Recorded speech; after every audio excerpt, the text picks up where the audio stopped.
चलो भाई देखो अब मैं क्या करता हूँ। भाई भाई ওঠ বাজারে যাবো, রেডি হ। কি হলো তোর? আমার পেটে প্রচন্ড ব্যথা। পেট ব্যথা কি করে হলো? আর বলিস না, এত পরিমাণ বাইরের থেকে খাবার খেয়েছি, ফাস্টফুড খেয়েছি, আর 2 দিন যাবত ধরে আমি লড়তেই পারতেছি না। এই জল ছাড়া আর কিছু খাইতে পারি না, শুধু জল ডাক্তার খাই। দেখাসনি? হ্যাঁ, ডাক্তার দেখিয়েছি। ডাক্তার কি বললো? ডাক্তার বলছে আর যদি বাইরের ফাস্টফুডের খাবার খায় তাহলে আর তোরা আমাকে বাঁচাইতে পারবে না।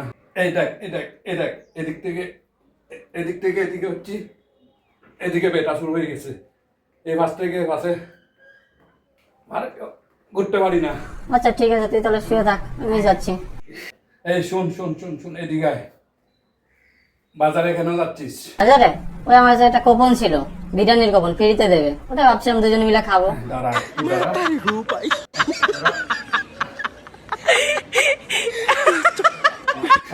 কিন্তু ডাক্তার তোকে না বললো বাইরের কিছু খেতে? আর ডাক্তার ডাক্তারের কথা বলছি, ডাক্তারের খবর দিলাম আছে। ডাক্তার তাকে বারণ করবে। ডাক্তারের কাজ হচ্ছে খাবারের মা করা। ডাক্তার এটা মিথ্যা কথা বলে। কাজ করিস, 150 টাকা কিন্তু নিয়ে নিবি। হ্যাঁ, বিরিয়ানি কিন্তু 1 প্লেট দেবে, আর 150 টাকা তুই নিবি।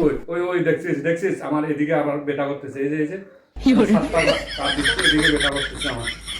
আরে বাবা, ঠিক আছে ডাক্তারই ঠিক আছে। ডাক্তার কখনো মিথ্যা কথা বলে না। ডাক্তার যা বলে তাই বলে। তুই যা।